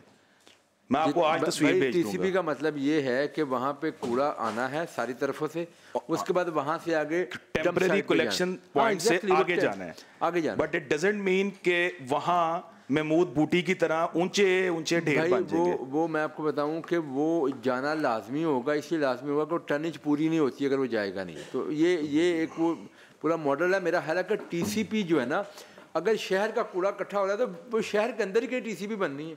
लेकिन आप स्लम्स तो ना बनाएं, नहीं बनेंगे, मतलब आपने तो ये तो स्लम्स भी नहीं होता सर। देखिए ये अभी ये इसका अभी आगाज़ हुआ है, ये शुरू हुआ है, तो इंशाअल्लाह आपको नज़र आएगा चीज़ें। देखिए ना अभी तो इसकी टीथिंग प्रॉब्लम्स भी हैं। अभी ये जो नया निज़ाम है ये चल रहा है, इससे काफ़ी बेहतरी आई है, इसमें साथ साथ लर्निंग भी हो रही है, चीज़ें बेहतर भी हो रही हैं। तो मेरा ख्याल है इसके ऊपर हम जब आते हैं तो फिर वो नहीं, बाकी वो इसमें जो है ना वो कैरेज है उसको उठा रहे हैं। और जो आउटसोर्स हुआ है ना, आउटसोर्स हुआ उसमें एक चीज़ और रखी गई है कि उनको ख़ास प्रोविजनल पीरियड के बाद उनकी बिलिंग जो होगी ना उसमें अगर वो काम नहीं करेंगे उस तरह का सफाई का सही, तो उसमें प्लेंटी आपकी लगाया है WMC ने, और वो सब जो है ना मतलब ऑटोमेटिक है जो अभी, क्योंकि इब्तदाई है, इसमें बहुत सी चीज़ें मुझे पता है, शेखुपुरा मैं भी रहना रहा तो उसी भी कि हमें कई दफ़ा जो पुराने गोश्त स्टाफ हुआ करते थे, अगर 50 बंदे रखे गए हैं तो उसमें 45 घर में बैठा करते थे, वो उनकी तरफ से भी कुछ रुकावट आ रही है इसमें। आपको हमें इकट्ठे होकर ना इस चीज़ों को ठीक करना पड़ेगा। और ये इसके बाद ये है कि जब उनकी बिलिंग होनी है आउटसोर्स वालों की, तो अगर वो ख़ास हिसाब से नहीं करेंगे तो उनको पेनल्टी पड़नी शुरू हो जाएगी, ये चीज़ है। तो इसमें आपकी हमें तावन की ज़्यादा ज़रूरत है। रिसाइकलिंग ऑफ वेस्ट का ना जी है एंड पे वही रावलपिंडी वेस्ट मैनेजमेंट की जी प्लीज़ उस पर ब्रीफिंग है जी। बिस्मिल्लाहिर्रहमानिर्रहीम। रावलपिंडी वेस्ट मैनेजमेंट कंपनी पहले 2014 से इस्टेब्लिश हुई और अपना काम कर रही थी। इस दफ़ा गवर्नमेंट ऑफ पंजाब ने इसको तमाम की तमाम जो डिवीज़न के तहसीलें हैं उनको आउटसोर्स करने का फ़ैसला किया और इस तकसीम को ख़त्म कर दिया कि देहात और शहर की तकसीम को ख़त्म करके एक तहसील को एक यूनिट डिक्लेयर किया। इसके तहत रावलपिंडी वेस्ट मैनेजमेंट कंपनी ने 21 तहसीलों को आउटसोर्स किया। उसमें आज जो हम पॉइंट डिस्कशन करेंगे कि उनका डिज़ाइन क्या था, प्री क्वालिफिकेशन क्राइटेरिया क्या था, कितने पार्टिसिपेंट आए, उनकी फाइनेंशियल एवेल्यूएशंस क्राइटेरिया क्या था, रिसोर्सेज की डिटेल क्या थी और उनकी कमेंसमेंट ऑफ सर्विसेज क्या थी। इसके तहत जी सबसे पहले जो है ना वो हमने सब तहसीलों को एक यूनिट के तौर पर तस्लीम किया। जो MC की मशीनरी थी सर, MC की मशीनरी और HR वो तमाम की तमाम जो ऑलरेडी एग्जिस्टिंग थी वो कंट्रैक्टर के हवाले करनी थी और फिर उसके अवज़ कंट्रैक्टर ने जो कहा वो MC का एक दायरा इख्तियार होता था शहरी आबादी तक, तो देहातों तक जाने तक कंट्रैक्टर ने फिर उसके ऊपर जो है ना वो अपनी HR भी लेके आनी है और मशीनरी भी लेके आनी है। इसका तमाम का तमाम जो है ना वो डिजिटल मैकेनिज़्म है, ठीक है। डेजिग्नेटेड डंप साइट है वो भी डिजिटल है, डंप साइट के लिए वो सेफ डिस्पोजल के लिए, और डिजिटल मॉनिटरिंग है थ्रू KPIs, और उनकी जो टनेज है वो भी डिजिटल मॉनिटरिंग है और उनकी पेमेंट भी जो है ना वो इसी तरह से होगी। नेक्स्ट, इसके तहत जो है ना वो अर्बन एरियाज़ में जो है ना 200 हाउस के ऊपर ना एक सैनिटरी वर्कर और रूरल में 250 के ऊपर एक सैनिटरी वर्कर जो है ना वो हमने किया है और ये एग्रीड स्टैंडर्ड है सबका इसी तरह से। अच्छा, जहाँ पे अर्बन और रूरल की जो कमर्शियल एरियाज़ है वहाँ पे डेली स्वीपिंग होगी, मैनुअल स्वीपिंग होगी, और जहाँ पे अर्बन है उसके अल्टरनेटेड डेज के ऊपर होगी और रूरल से जो है ना वो ट्वाइस ए वीक होगी, और डोर टू डोर कलेक्शन जो है ना वो डेली होगी और रूरल की जो है ना वो अल्टरनेटिव डेज के ऊपर होगी। डीसिल्टिंग का भी इसी तरह से अल्टरनेटेड डे और जो है ना वो रूरल पे twice a week. Next ji sir, ये जब कंपनियों को हमने प्री क्वालिफिकेशन के लिए बुलाया तो उसके ऊपर जो है ना वो कंपनियों के हमने लीगल स्टेटस को चेक किया, फिर उनकी registration with income tax authorities, फिर registration with PRA Punjab revenue authority, फिर हमने देखा कि उनका कोई डिस्प्यूट RWMC से है या कोई है तो वो भी इनएलिजिबल होगी। फिर उसके बाद फर्दर हमने उनके साथ अंडरटेकिंग एफिडेविट और इस तरह की ये सारे लवाजमात पूरे किए। फिर सबसे जो इम्पोर्टेंट चीज़ है वो उनकी जो ऑडिटेड फाइनेंशियल स्टेटमेंट है लास्ट 3 ईयर्स की, कि कंपनी की ऑडिट फाइनेंशियल स्टेटमेंट क्या है, और फिर उसके बाद बैंक स्टेटमेंट जो है ना वो लास्ट 3 ईयर्स की, उसको मद्देनज़र रखकर उसको कंपनी को हमने प्री क्वालिफिकेशन के ऊपर जो है ना वो उसके क्राइटेरिया पे हमने लिया। सर इसमें ये 2-3 चीज़ें हैं सर। करंट रेशो है, करंट एसेट्स, करंट लायबिलिटीज़ क्या है, ये 3 इयर्स की एवरेज जो है अगर वो लेस देन 1 है तो उसका 0 मार्क्स है, अगर ग्रेटर देन 1 है तो 2.5 मार्क्स हैं। ये हमने ये सारा ये स्टैंडर्ड वही है जो ऑलरेडी मुख्तलिफ कंपनियां सर आपको बता गई हैं सर। ये एग्रीड स्टैंडर्ड है, ये सारों का तकरीबन आलमोस्ट सेम है ये कंपनियों के हवाले से। नेटवर्थ की उसकी है वो भी स्टैंडर्ड उसी तरह से सेट किए हैं, और उसका जो एनुअल टर्नओवर है ये किस तरह का है, ये इसकी लायबिलिटीज़ किस तरह की है, और वो उसका अपना एनुअल टर्नओवर किस तरह का है, और उसके फाइनेंशियल रिसोर्सेज को जो है ना वो मद्देनज़र रख कर ना उसकी इसी तरह से ना हमने नंबरिंग की है। करंट रेशो के 5 नंबर हैं, नेटवर्थ के 10 नंबर हैं, एनुअल टर्नओवर के सर जी सर हो गया सर। आपको सारी ब्रीफिंग दी जा रही है ना, क्योंकि कहा गया था ना कि ब्रीफिंग देनी है सारे प्रोसेस के ऊपर, ऐसे ही है ना जी? तो आपको ज़रा थोड़ा सा बताना इसलिए ज़रूरी है कि ये सारा कुछ जो है ना एक सिस्टमेटिक तरीके से हुआ है। अब RWM फील्ड कर लेते जब, लेकिन मुल्तान वाले आएंगे तो फिर हम अगले पे चले जाएंगे, लेकिन ये हर जगह पे इसी तरह से ये प्रोसेस हुआ है ताकि आपको पता चले कि जी प्री क्वालिफिकेशन जो है ना वो भी बाकायदा एक नंबरिंग के हिसाब से हुई है, और बाकी भी जो सारा प्रोसेस आप देखिए सर। नेक्स्ट सर, नेक्स्ट कर दे। अच्छा सर, तो मेरे ख्याल है स्किप कर दें, दिखा दें बस, आगे स्किप कर दें। ठीक है, ठीक है। ये सर एक्सपीरियंस है उनका सारा, इसके 30 नंबर हमने दिए हैं। नेक्स्ट पे चले जाएं। नेक्स्ट पे चले। ये क्या है जी?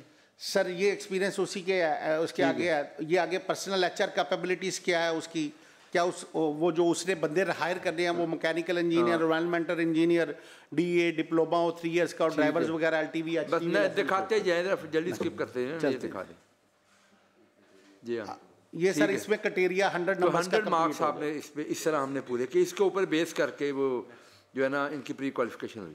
सर ये फर्स्ट अटैम्प्ट हुई थी हमारी आउटसोर्सेज की, ये रावलपिंडी डिवीजन्स की। इसमें सर ये जो 15 कंपनियां हैं ना सर, इन्होंने पार्टिसिपेशन की थी, तो 15 में से सर ये 12 क्वालिफाई की थी, 3 जो है ना वो डिस्क्वालीफाई हो गई थी।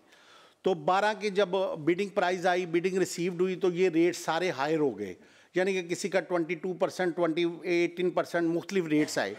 उसके तहत फिर जो है ना वो उनकी बिड को दोबारा रीप्रोसेस किया गया। ये सेकंड अटैम्प्ट फिर हमने ली। फिर इसमें ये जो है ना ये इनकी बिड प्राइस आई है, ये तकरीबन 4.5% से जो है ना वो बिलो है, जिसके ऊपर पेपरा जो है ना वो अलाउ करता है। तो ये इसके तहत ये सारी कंपनियां जो है ना मुख्तलिफ तहसीलों को विन करने में कामयाब हो गई। नेक्स्ट सर, ये second attempt for pre qualification हमारी कुछ 4 तहसीलें थी जो बड़ी छोटी तहसीलें थी, जिसमें पिंड दादन खान, लावा, कलर कहार और चूहा सैदन शाह वो रह गई थी। उसके लिए फिर हमने प्री क्वालिफिकेशन भी सेकंड टाइम की थी। उसके ऊपर जो सर ये कंपनियां आई थी, ये 8 के करीब कंपनियां आई थी। तो 8 में से सर ये जो 4 कंपनियां हैं, 2 कंपनियों ने टेंडर विन किया। वैसे विन 2 कंपनियों ने, 3 कंपनियों ने पार्टिसिपेशन की थी, जिसमें से 2 ने विनिंग की है। तो ये भी सर ये काम हमारा जो है ना कल से जो है ना वो मोबिलाइज हो गया और वो काम स्टार्ट हो गया सर। आगे सर ये है रिसोर्सेज है हमारे जो हमारे पास ऑलरेडी अवेलेबल थे और जो कंट्रैक्टर ने लेके आने थे। मैं सर डिस्ट्रिक्ट वाइज उसकी पोजीशन बता देता हूँ, तहसील में गए तो सर काफ़ी लेंथी हो जाएगा। सर डिस्ट्रिक्ट रावलपिंडी में सर 1071 के करीब जो है ना वो कंट्रैक्टर अंगेज करेगा, और जो स्टाफ हमें मिला वो 225 के करीब है। ये सर 1296 के करीब है। सर इसी तरह से मशीनरी 275 के करीब जो कंट्रैक्टर लेके आएगा, और 48 जो हमारे पास अवेलेबल रिसोर्सेज है सर, ये 323 हो जाते हैं सर। इसी तरह से मरी का है सर, वो कंट्रैक्टर 639 के करीब लेके आएगा, और हमारे पास जो मरी के रिसोर्सेज है वो 35 जो है ना वो MC के जो है ना वो बंदे हैं सर। मशीनरी में है सर हमारे पास 82 है मरी में, और 82 कंट्रैक्टर लेके आएगा, 10 हमारे पास अवेलेबल है। तो इसी तरह से सर अटक का जो है 1620 के करीब जो है ना वो कंट्रैक्टर लेके आएगा, और 293 हमारे पास अवेलेबल है सर। 422 के करीब जो है ना वो मशीनरी कंट्रैक्टर लेके आएगा, और 25 हमारे पास अवेलेबल है।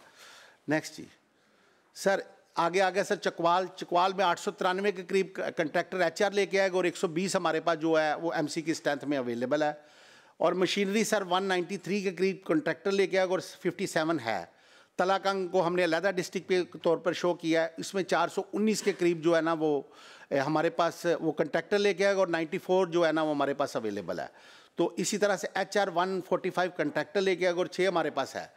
तो सर आगे फिर चले जाए जेलम में भी इसी तरह से 1126 जो है ना वो कंट्रैक्टर लेके आएगा HR, और 191 के करीब हमारे पास है। और मशीनरी भी इसी तरह से 264 के करीब जो है ना सर वो कंट्रैक्टर लेके आएगा, और 25 के करीब जो है ना वो जो हमें उनकी तरफ से मिली वो 25 मिली है।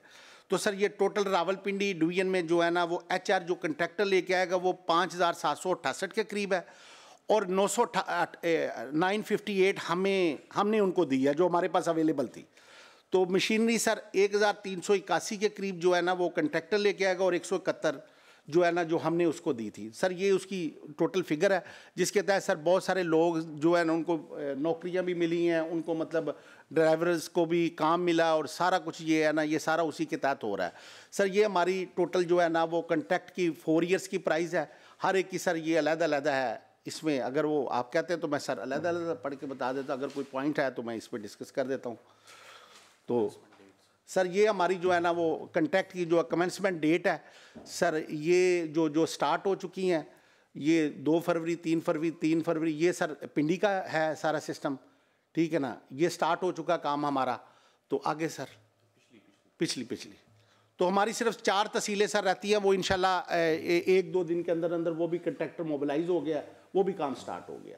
हमारी टोटल 21 सर आउटसोर्स हो चुकी है। मैं ऑनरेबल मिनिस्टर मैं ये गुजारिश करना चाहूँगा, मैंने लास्ट मीटिंग में भी एक गुजारिश की थी कि जो calculation of human resource for district मरी किया गया है उसका जो फार्मूला आपने पंजाब के बाकी एरियाज़ में है प्रॉब्ली वही मरी डिस्ट्रिक्ट में भी है। मरी डिस्ट्रिक्ट का डिस्ट्रिक्ट बनने की वजह ही ये थी कि वहाँ पे उसका फुट स्टेप छोड़ा है। हमारी 4 लाख के करीब आबादी है, हमारे पास 12-13 लाख लोग साल में बाहर से आते हैं, तो हमारे ह्यूमन रिसोर्स को सर मेरी ये उस तरह नहीं है, इस तरह नहीं है, फ़र्क है। हमने एरियाज़ को देखते हुए अगर आप मिसाल के तौर पे गुजरांवाला डिवीज़न को कंपेयर करें रावलपिंडी डिवीज़न के साथ तो आपको रिसोर्सेज में फ़र्क नज़र आएगा। उसकी वजह ये है कि वहाँ पे जिस तरह के एरियाज़ हैं, पहाड़ी इलाके हैं, वहाँ थोड़ी सी मुश्किलात हैं, इसलिए उसको फ़र्क है। मतलब इसी तरह सरगोदा डिवीज़न है, सरगोदा के अंदर जो सरगोदा का एरिया है उसमें फ़र्क है, जो आगे हुशाब का उस तरफ के एरिया उसमें फ़र्क है।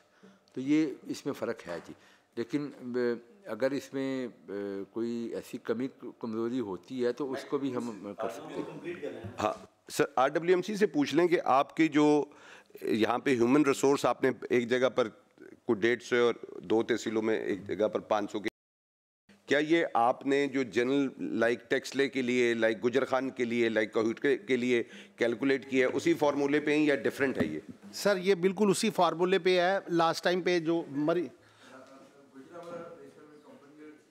का फ़र्क है थोड़ा सा, ये एरिया ओवरऑल थोड़ा सा डिफरेंट है, तो इस तरह से मतलब डिफरेंट कंपनीज का डिफरेंट होगा। मैं सर ये सिर्फ आपके नोटिस में देना चाहता हूँ कि शायद आज के दिन में मरी वो ज़िला है जो सफाई के हवाले से उसको जब थोड़ा एरिया था तो उसको शाबाश मिल रही थी, कल आपने इसको पूरी तहसीलों में फैला दिया है, देहातों में फैला दिया है, तो वो आप वो रिजल्ट एक्सपेक्ट नहीं कर सकते इस ह्यूमन। मरी का ज़रा बता दें एक सेकंड के लिए, मरी का स्पेसिफिक बता दें कि मरी के ऊपर पहले क्या रिसोर्सेज थी, अब क्या आए हैं? जी सर, ये पीछे स्लाइड करें।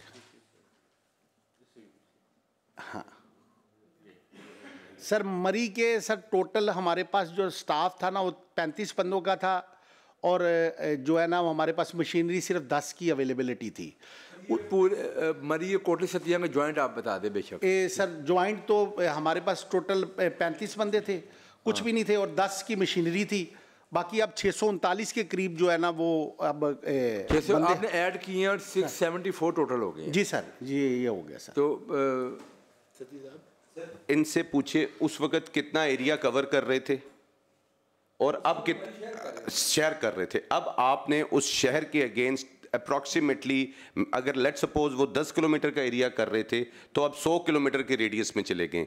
मरी का ट्रेल डिफरेंट है, वहाँ पे स्कैटर्ड पॉपुलेशन है, ये आपके चक्कों की तरह लोग एक जगह नहीं बैठे हुए। कोई चैलेंज है इस वाले से, कोई अगर है तो? सर मैं उसमें थोड़ा सा ऐड ऑन करूँगा। सर ये मरी का सती साहब बिल्कुल ठीक कह रहे हैं। इसमें लास्ट टाइम मतलब सेक्रेटरी साहब के भी इल्म में है कि DC साहब ने हमें भेजा था कि इसमें फार्मूला लगाएं UNEP का, पहाड़ी इलाका, ट्रेन्स हैं, डिफरेंट है। इसमें सर हमें एक प्रॉब्लम आई है कि जो आबादी के मुताबिक जो हमने टनिश थी ना, ये मरी उस टनिश से नीचे आया है। शायद वो ट्रेन्स की वजह से नीचे आया, या मरी में वो उसके मुताबिक हमें वो वेस्ट नहीं मिला। ये हम वो तो हमने, क्योंकि देखें ये काम पहली दफ़ा होने जा रहा था, तो इसलिए हमने इसमें कंडीशन रखी थी कि अगर 3 माह के बाद सर आपको कुछ हालात के अंदर कमी बेशी आती है तो आप उसको अमेंड कर सकते हैं। जी सर, इसी तरह तो वो तो आपके पास अभी इख्तियार है, जी सर, अभी ये चीज़ें हम कर रहे हैं तो कर लेंगे बिल्कुल। सर अगर इजाज़त है सर, इसमें ये ना जैसे भी ये बात होगी कि सर इनिशियली तो जो हमारी जो भी कैलकुलेशन थी वो एस्टिमेटेड थी, कुछ फार्मूलाज थे, house hold number of population कितनी है उस बुनियाद पे कुछ फार्मूलाज बने हुए हैं।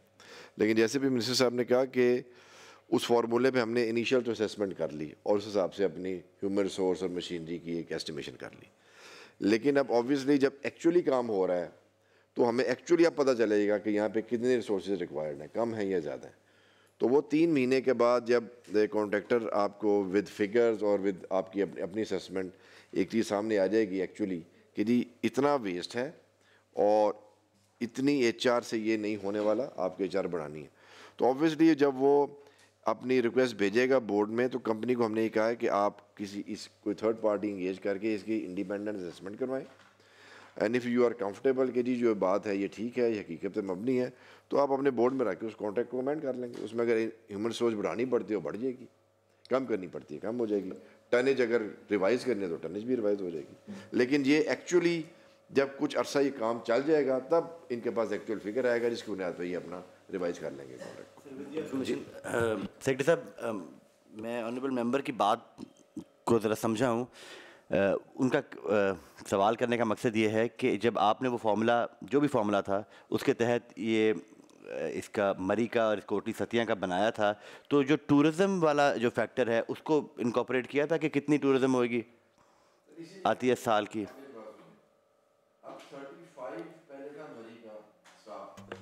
अब इट इज़ 497।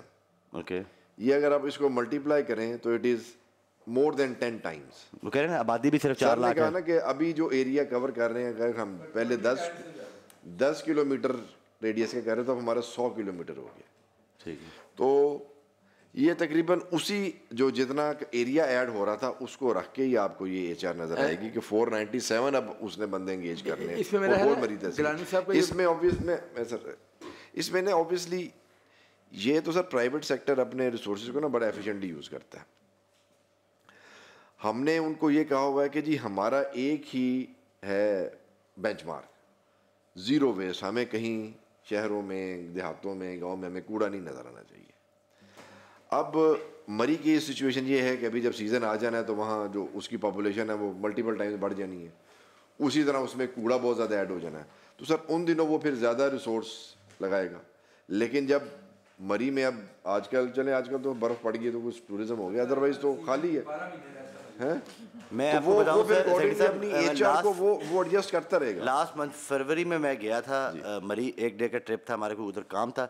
मैंने सारा सड़कें भी खाली थी, मैं पूरा राउंड करता रहा और मैंने देखा आपके वो सॉलिड वेस्ट के डंप साइट्स वो डंपर्स पड़े हुए थे, पर मरी बहुत साफ़ था। मुझे बड़ी खुशी हुई बड़े अरसे बाद कि मरी में कोई गंद नज़र नहीं आया मुझे सड़कों के ऊपर। सर मैं यही कह रहा हूँ कि इस वक्त तो मरी उस पॉपुलेशन से आप डील कर रहे हैं जो वहाँ पे रह रही है, और सर्दियों में हमारे लोग माइग्रेंट होते हैं टूवर्ड्स पिंडी, वो वहाँ पर नहीं होते। जब ये समर्स आएंगी लोग आएंगे उस वक्त, आज तो आप उसको नंबर 1 पे रेटिंग दे रहे हैं, मैं सिर्फ ये वो अलार्म कर रहा हूँ कि कल जब हम सर देखिए ये आपकी बात बिल्कुल ठीक है, ये पॉइंट हम नोट कर लेते हैं।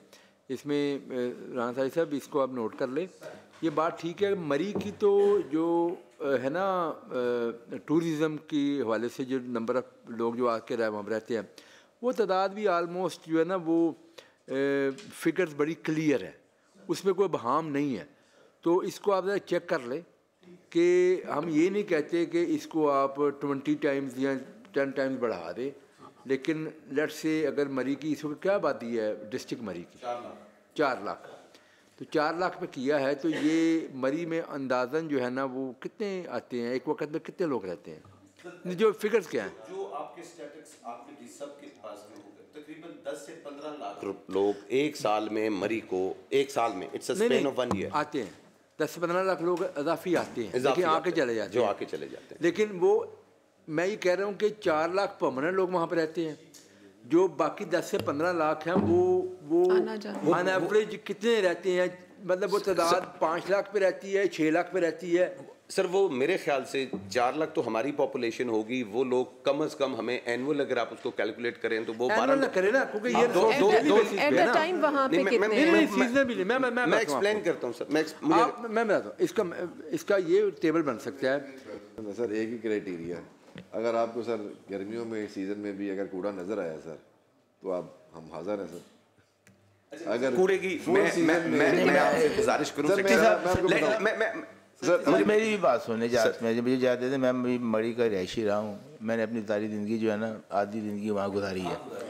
मैंने लॉरेंस कॉलेज में नहीं गुजारी है, मैंने बाहर गलियों में गुजारी है। अनफॉर्चुनेटली मैं उस वक्त किसी मतलब मुशर्रफ दौर में इश्तिहारी था तो वहाँ गुजारी है 4 साल। तो मैं वहाँ भी जैकेट वगैरह नहीं डाला करता था।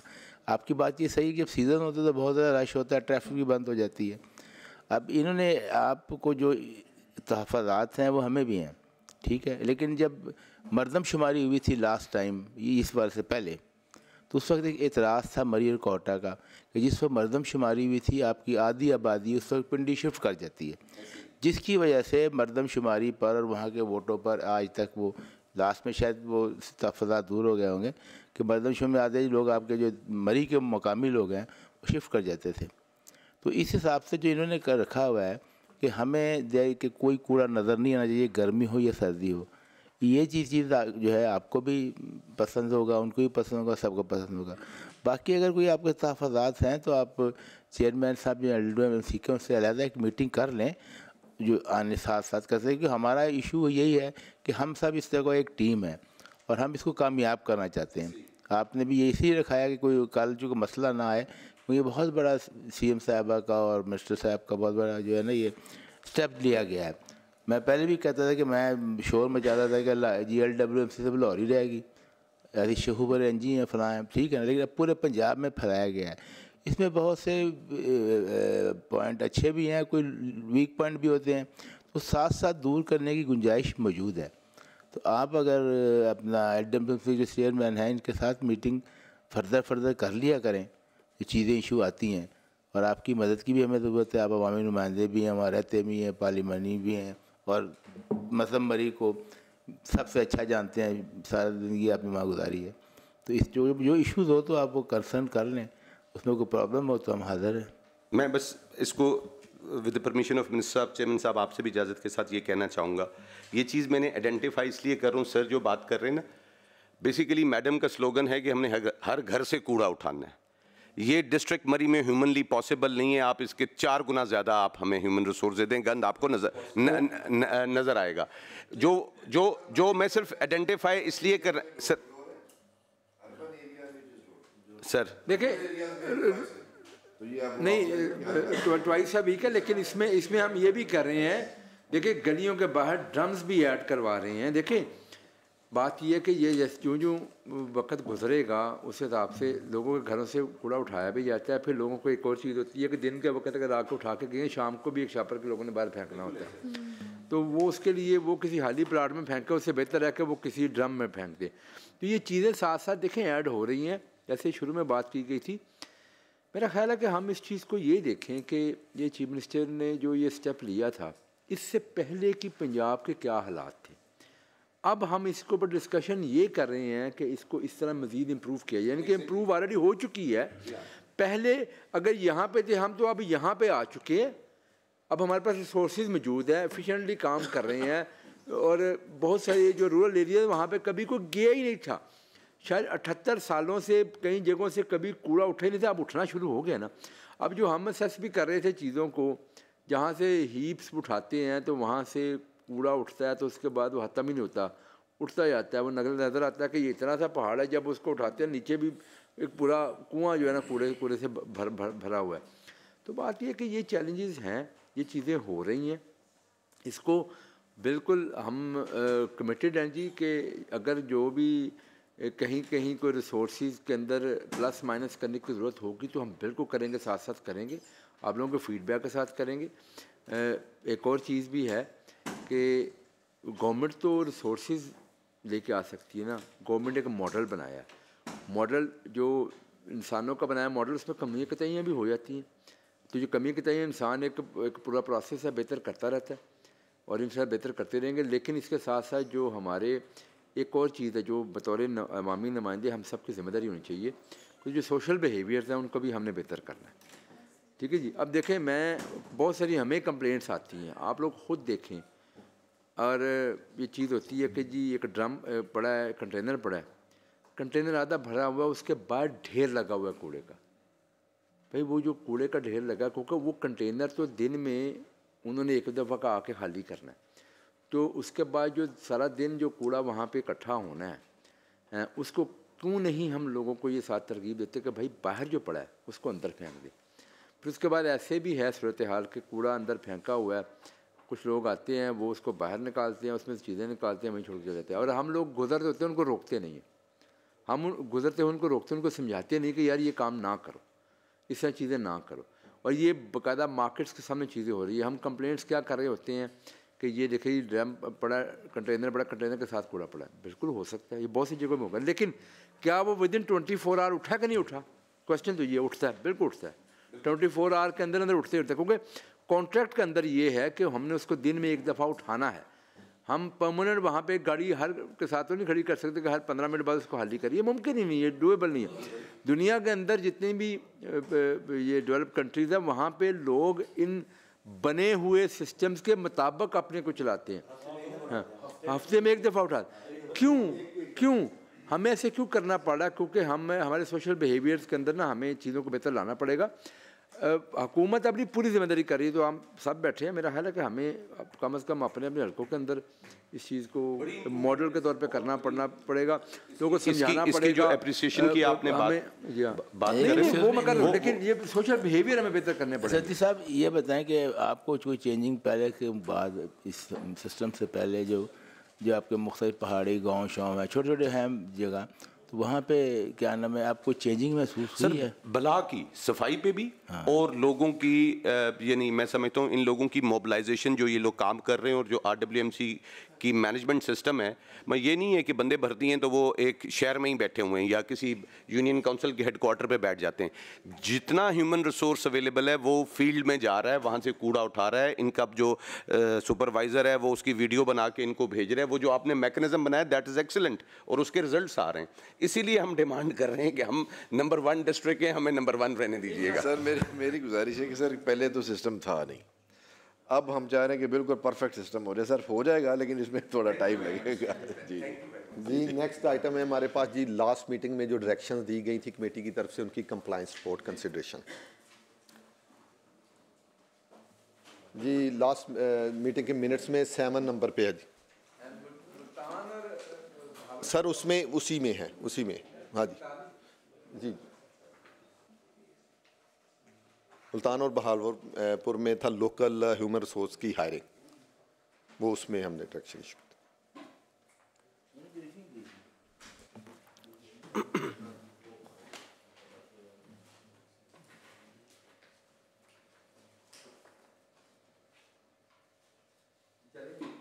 जी सर। नेक्स्ट सर, ये इंटीग्रेटेड मैकेनिज़्म था, इसकी कंप्लायंस में सर एक डिजिटल मॉनिटरिंग सिस्टम है और ये sir through out Punjab uniform है। हमने भी सर इसी अकॉर्डिंगली अपनी जो HR मैनेजमेंट है, व्हीकल्स मैनेजमेंट है और सर डिजिटल परफॉर्मेंस एवेल्यूएशन है, उसी अकॉर्डिंगली सर हमने लाइन अप कर लिया है। हमने अपनी HR को सर उनकी डिजिटल अटेंडेंस सर ले रहे हैं।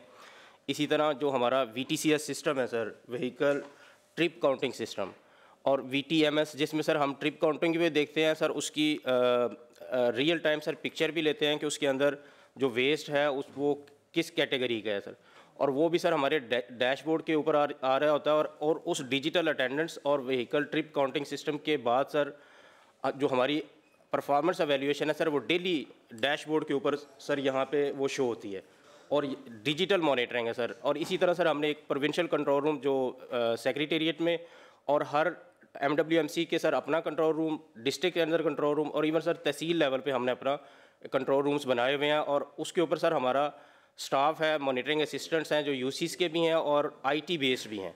तो ये सारी सर जो मॉनिटरिंग है ये डिजिटल है। देखिए इसमें मैं एलेबोरेट करता हूँ। ह्यूमन रिसोर्स के हवाले से बाकायदा फेशियल रिकग्निशन और जो लोकेशन है उनकी जॉब स्टार्ट होने का टाइम और एग्ज़िट का टाइम, एंट्री और एग्ज़िट का टाइम, दोनों टाइम पे वो रखी हुई ऐसे ही है जी सर। और वो जो भी होगी अटेंडेंस वो उसी वक्त सिस्टम के ऊपर अपलोड हो जाएगी। सिस्टम के अंदर मेरा ख्याल है कि किसी वक्त अगर इसमें सेठ साहब से मैं गुजारिश करूँगा, अगर चेयरमैन साहब इजाज़त देते हैं तो किसी वक्त हम अपनी कमेटी को जो कंट्रोल रूम में अपना विज़िट कराते हैं, जो हमारा प्रोविंशियल कंट्रोल रूम है।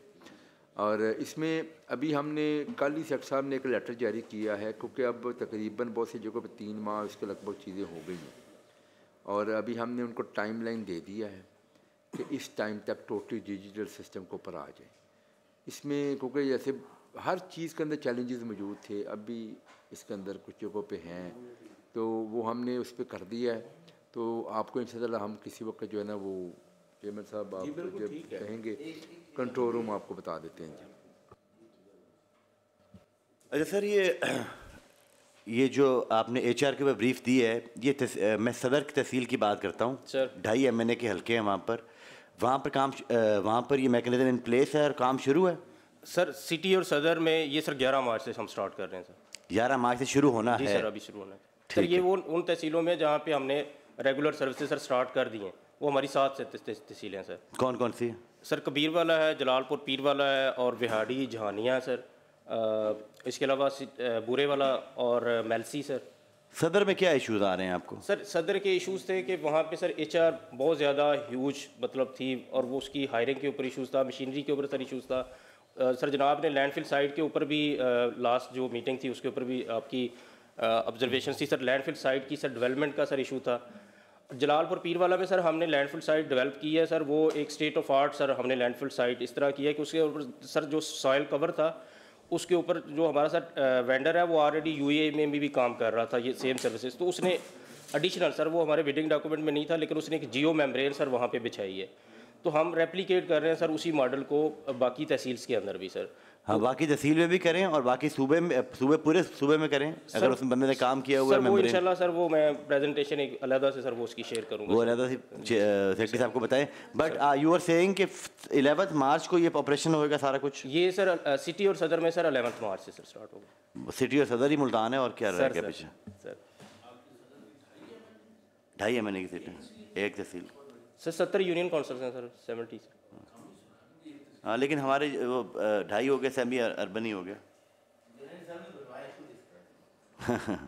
11 मार्च से शुरू होगा सर, 11 मार्च के बाद भी होगा। Sir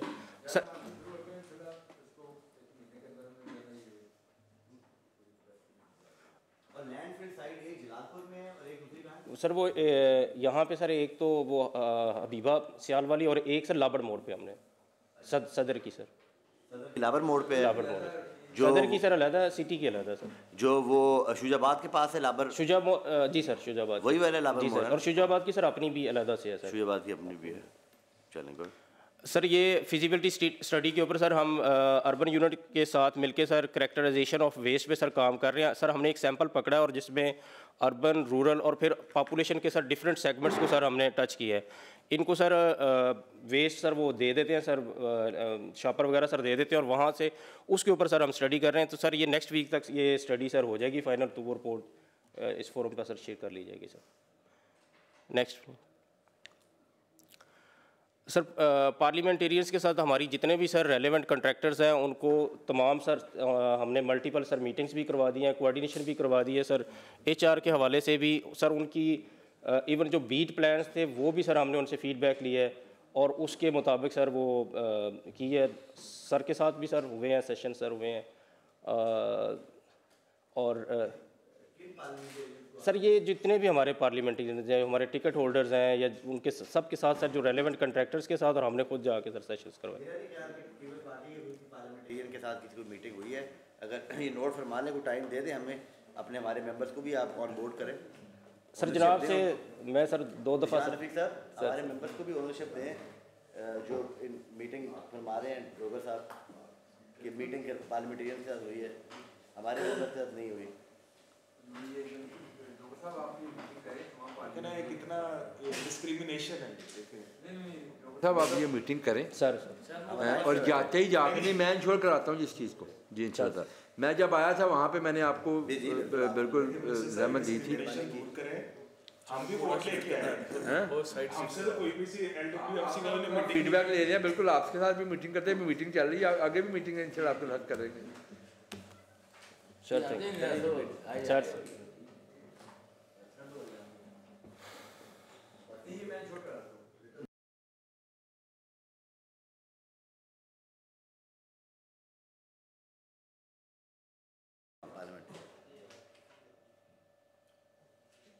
thank you sir. Sir observe कर लिए, पढ़ ली हमने, जो महकमे की तरफ से आई है, तीनों की डायरेक्शन की कंप्लाइंस देख ली है, चेयरपर्सन ने भी देख लिया, तो with vote of thanks sir, please शुक्रिया अदा करते नहीं सर। सर जैसे मैंने एक चीज़ मैं आपके फोरम के इल्म में लाना चाह रहा था सर, अब ये जैसे प्रोसेस शुरू हुआ है ना, तो प्राइवेट सेक्टर के अंदर इंटरेस्ट एक जनरेट हो गया है। तो अभी एक कंपनी है MGE, ये पाकिस्तानी कंपनी है, इसका किसी जर्मन कंपनी के साथ है कोई इनका कोलैबोरेशन। तो उन्होंने हमें एक अनसोलिसिटेड प्रपोजल भिजवाई है कि they are interested in setting up waste aggregation और फ्यूल, जो बायोफ्यूल बनाने के लिए प्लांट्स का। तो कल हम इनको बुला रहे हैं अपने पास, ये अपनी प्रेजेंटेशन देंगे। इन्होंने अनसोलिसिटेड प्रपोजल दी है और वो अगर हम उसको रिव्यू करके तो फिर we will start the process. तो एक तरह से प्राइवेट सेक्टर ऑलरेडी अब वेस्ट को प्रोसेस करने की जो इंडस्ट्री है उसमें वो अपना इंटरेस्ट शो कर रहे हैं। वो बल्कि मशीन भी जो काफ़ी जो ऑर्डर गए हैं आपके, जी वो तो ऑलरेडी है ही, हाँ, वो भी मतलब अनएक्सपेक्टेड बहुत ज़्यादा हो गए थे, उसमें कुछ इस वजह से भी लेट हुआ है। जी जी। तो वो दूसरा जो आप कह रहे हैं वो पिछली दफ़ा में आए नहीं है, हमारे एक ऑनरेबल मेंबर उन्होंने कहा था इस बारे में कि बाद में इसका क्या करेंगे, वो आप कर रहे हैं मीटिंग, ठीक है। हाँ इसलिए उन्होंने कहा था हम एजेंडा में लगाए, मैंने कहा व्हाट्सएप को मैं कहा थोड़ा वेट करें, वो कर रहे हैं, फिर जब अब ये करेंगे तो अगर एजेंडा में रखा देंगे।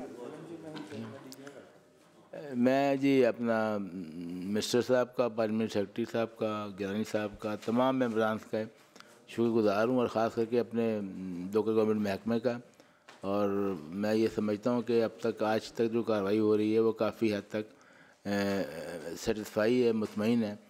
तो अल्लाह ताला हमें तौफीक अता फरमाए कि हम इसमें मज़ीद तरक्की करें और तमाम की राय लेकर जो पॉजिटिव चीज़ें उस पर अमल करें। बाकी जो अमेंडमेंट आई थी वो तो मंजूर हो गई है, सबका शुक्रिया, थैंक यू, अल्लाह हाफिज़।